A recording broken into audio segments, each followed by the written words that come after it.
নেহারি খেতে যে আমি খুব বেশি পছন্দ করি ব্যাপারটা এরকম না, তবে খেতে পারি। আর সবচেয়ে মজার ব্যাপার হচ্ছে আমি নিজে কোনোদিন নেহারি রান্না করিনি। কিন্তু দেখেন আজকে আমাকে নিজে থেকে নেহারি রান্না করতে হবে।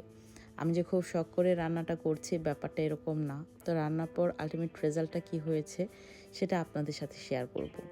বলতে পারেন যে আমার লাইফে ফার্স্ট টাইম নেহারি রান্না করার এক্সপিরিয়েন্স আপনাদের সাথে শেয়ার করব। যে কোনো রান্নাই আমি হয় কারো মুখ থেকে শুনে করি, না হলে সম্পূর্ণ আন্দাজে করি। তো আজকের রান্না যেটা করতেছি এটা সম্পূর্ণই আন্দাজে, কারণ ইউটিউব দেখে রেসিপি দেখে রান্না করার জিনিসটা আমার কাছে কেন যেন ভালো লাগে না, বা সে ধৈর্যটাও নেই। তো নেহারি সবসময় ছোটোবেলা থেকে আম্মু রান্না করতো, খেয়েছি, খেতে কেমন হয়, কি এটা স্বাদটা কেমন, এটা অনেকটা ধারণা আছে। সেটার উপর আন্দাজ করেই বিসমিল্লাহ বলে রান্নাটা বসিয়ে দিয়েছি। নর্মাল যেরকম মাংসর অন্যান্য মশলা থাকে সব ওই মশলার মতো দিয়েই, শুধু দেখা গেছে যে পরিমাণে একটু কম দিয়েছি, কারণ এটা যেহেতু হাড়, আপনার অত পরিমাণ মাংসের মতো অত মশলা লাগবে না। তো অল্প মশলা দিয়ে নেহারিটা প্রথমে মানে হাড়ের যে অংশগুলো আছে ওগুলো আমি কষিয়ে নিয়েছি।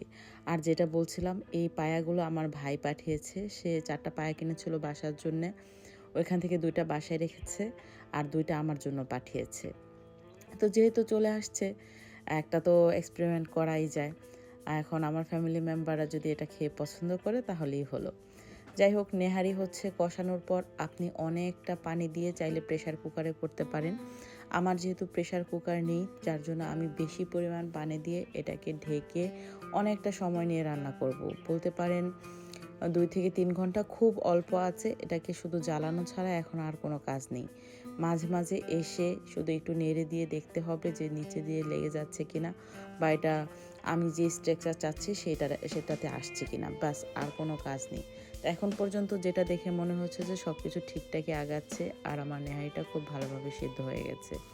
তো দেখেন আমি খুব বেশি গাঢ় করিনি, কারণ গাঢ় ঝোলটা আমার ঘরে কেউ খায় না। আলটিমেটলি এটা হচ্ছে আমার নেহারির ফাইনাল লুক। সব জিনিস এত সুন্দরভাবে সিদ্ধ হয়েছে, আর আলহামদুলিল্লাহ প্রথমবার হিসেবে খেতেও খারাপ হয়নি। আমার হাজব্যান্ড নেহারি খায় না, সেও খেয়ে বলেছে যে ভালো হয়েছে। তো আপনাদের প্রথম নেহারি রান্নার এক্সপিরিয়েন্স কার কেমন ছিল অবশ্যই আমাকে কমেন্ট করে জানাবেন। আর আমার রান্নাটা কেমন হয়েছে এটা আমাকে মানে একটু বলবেন। আমার এই নেহারিটা যাদেরকে খাইয়েছি সবাই অনেক বেশি পছন্দ করেছে আর বলেছে যে খুব ভালো হয়েছে। আপনারা নেহারি কে কীভাবে রান্না করেন সেটাও আমাকে জানাবেন। পরবর্তীতে যখন নেহারি রান্না করব তখন ট্রাই করব যেন আপনাদের মতো করে রান্না করতে পারি। তো আজকের ভিডিওটা এ পর্যন্তই। ভালো থাকবেন সবাই, দোয়া রাখবেন আমার পরিবারের জন্য। আল্লাহ হাফিজ।